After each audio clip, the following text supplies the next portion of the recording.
said very clearly that an aggressive emissions cap, such as was initially proposed, would really be a production cap. Yeah, because there isn't a feasible way for us to achieve that within 8 years. So with any luck, we'll find some common ground on some of these issues today. So I think it's going to be important for all for Alberta and for all of Canada that we need to find common ground so that we can continue to move forward on addressing these issues together. Well, Rachel, was this the case of two ships passing in the night that really weren't talking to each other, or was there any common ground? Did they engage on anything? I wouldn't say it's two ships passing in the night. I want to say that there was some agreement made. As you mentioned, the Prime Minister did look extremely uncomfortable while Danielle was making her comments there. But as she's saying, we're not going to be phasing out the energy sector, we see Trudeau nodding along, kind of conceding to some comments that she's made. Later on in her remarks, he looks arguably a bit more uncomfortable. I'm sure they didn't agree on everything, but I think it's safe to say we did see some concessions from the Prime Minister, and I think the Premier is coming back to Alberta with a good message, and I think she's proud of what she was able to deliver on during her visit to Ottawa. Mm-hmm. Tell me what some of those concessions were. I know that Danielle Smith campaigned on the Sovereignty Act, which got a lot of dramatic coverage from the CBC and others, but my read of it is just basically applying the Constitution the same way Quebec has, which is to make sure there's no intrusions on provincial jurisdiction by the feds. Was there any, were there any interesting concessions? I know that there was a recent firearms concession by Trudeau, basically admitting that he was going to tackle hunters, and he backed down from that. Other than the firearms back down, what else did Trudeau back down on? Well, I think the interesting thing we see there is that when the Premier is saying we're not going to see a phasing out of the energy sector, we see the Prime Minister nodding along in agreement. So they've reached some mutual territory there. Of course, the firearms one was a big piece of drawback that we've seen from the federal Liberal government lately. I was actually really surprised to see that. It seems that the Trudeau government hasn't been listening to Canadians lately. No matter how loud the criticism is, they are very loath to withdraw unpopular legislation. So it was interesting to see them withdraw this amendment. Now, you could say that's a concession for now, although I'm not sure that we won't see it reintroduced at a later date in some other form. So it'll be interesting to see where we go for that. And you're absolutely right. The Sovereignty Act was so controversial when the Premier was first voted in and made actions on that. But really, her plan is to achieve the same autonomy that the Quebecers have. Now, there's still some other movements that need to be made. There needs to be some changes in healthcare. And of course, the provincial police force would allow the province to have some more autonomy as Quebec does. So there's still a lot of work to be done on that. But I think we're seeing that the Sovereignty Act wasn't as controversial as it was initially pegged to be. And it's since been passed, and there hasn't been as much conversation about it as we've seen. Yeah.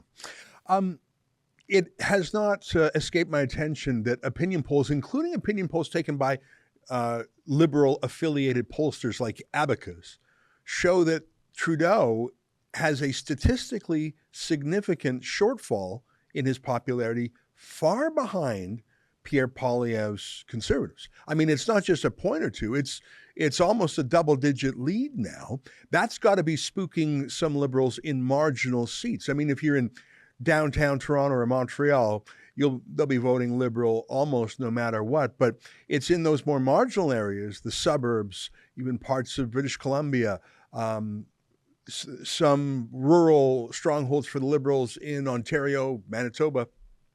Those Liberal MPs are going to lose if these poll numbers stand up. Do you think that is motivating Trudeau to maybe give up some of his ideological eccentricities?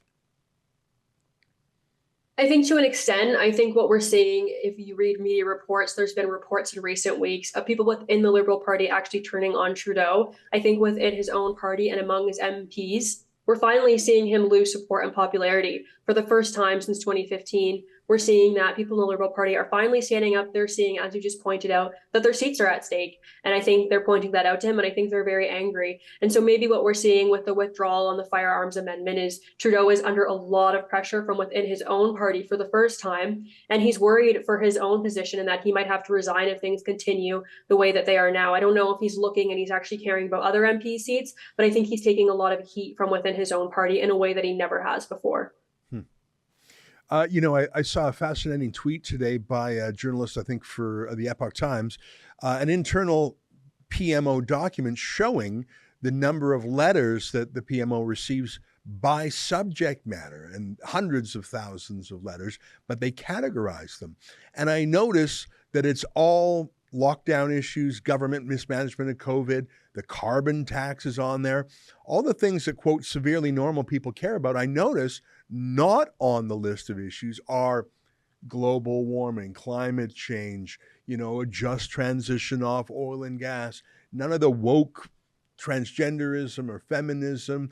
It's just such an incredible difference between what the Liberal Party wants to do, which is often a cultural war, versus the bread and butter issues that Canadians care about. And I think more and more, if we head into a recession, it's going to be cost of housing, cost of mortgages, interest rates, inflation, things like that. I don't know. I think that for the first time, it's been 8 years since Trudeau was elected.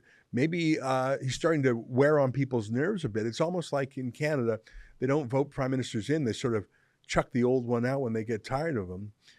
I want to ask you one last question about Alberta, though, before we go. And by the way, Rachel, it's great to have you here. We love True North very much.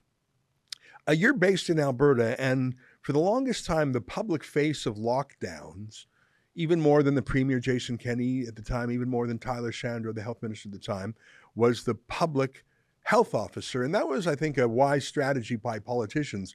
Make the unelected bureaucrats the bad guy for everything. At first, they were treated as heroes, but then as the mood turned, they were the scapegoats. Dina Hinshaw was Alberta's public health officer. She was sacked by Danielle Smith, and maybe I shouldn't be surprised, but she popped up. She was snatched up by British Columbia. She went over there, and she's the deputy provincial health officer. I'm not sure how many provincial health officers we need. There seem to be hundreds of these people across the country, and I really don't know what they do other than repeat Anthony Fauci's latest press release. But what do you have to say about Dina Hinshaw moving from Alberta to BC and being welcomed with a six-figure job? Yeah, I'm not really sure what they do either, other than lock down and tell, average people and Albertan businesses that they're not allowed to operate while they're collecting, a $228,000 COVID bonus. I think BCers should be asking themselves why they're picking up Alberta's sloppy seconds right now. Let's not mince words. Dina Hinshaw was fired for her poor handling of the COVID-19 pandemic. So I think that BCers are absolutely correct to be outraged that she's now being hired in BC to do who knows what. I think it's a bit laughable that she's just been able to transfer over to this province after doing such a poor job with Alberta's handling of the COVID-19 pandemic. And let's not forget, as I just mentioned, that $228,000 bonus that she pocketed in 2021, the same year that she shut down Alberta businesses.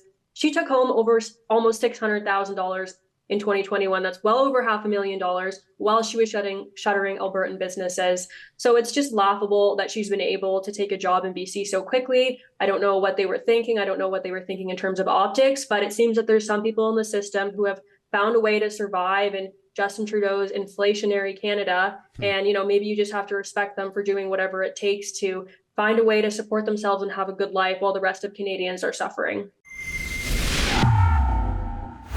That was an excerpt from the Ezra Levant show. I'm Ezra Levant. Every weekday, I do a monologue about the topic of the day. Then I interview a fascinating guest, either in studio or via Skype. And then I read your mail, whether it's fan mail or hate mail, which is sometimes even more interesting.